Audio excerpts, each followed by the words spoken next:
দিয়ে দিলাম পরিমাণ মতো সয়াবিন তেল আর অন্যান্য উপকরণগুলো সব দিয়ে দিচ্ছি। পেঁয়াজ, লবণ, কাঁচামরিচ আর দারচিনি, কয়েকটা লং দিয়ে দিলাম। সবগুলো কষিয়ে নেব।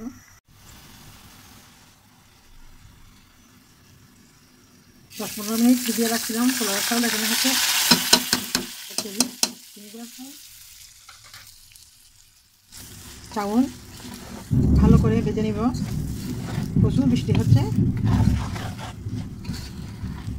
ভেজে নিচ্ছি। ভেজে নিতে সময় লাগবে 5 থেকে 10 মিনিট। ভালোভাবে ভেজে নিব, ভেজে নিচ্ছি। এখানে অফ ক্যামেরায় 1 চা চামচ দিয়ে দিলাম চিনি, আর হচ্ছে 2 টেবিল চামচ দিলাম ঘি। একবারে উল্টিয়ে পাল্টিয়ে 5-7 মিনিট ভালোভাবে চাউল তেলের সাথে মিশিয়ে নিয়েছি। এবার দিয়ে দিব ফুটানো গরম পানি।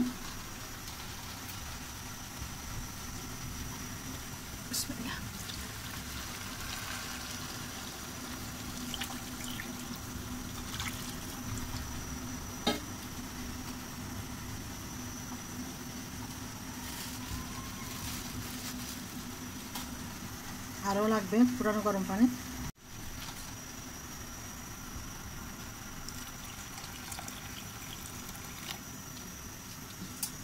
এইটুকুনি যথেষ্ট। লবণটা চেক করে নিব।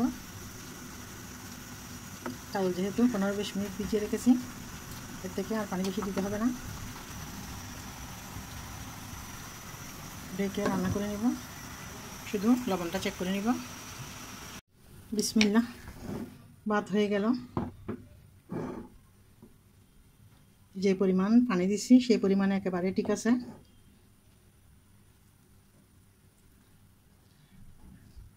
একেবারে জর্জরা পোলাও। একটু উল্টিয়ে পাল্টিয়ে আরও 2-3 মিনিট একটু চুলার উপর রাখবো, ডেকে দিব। হয়ে গেল পোলাও রান্না।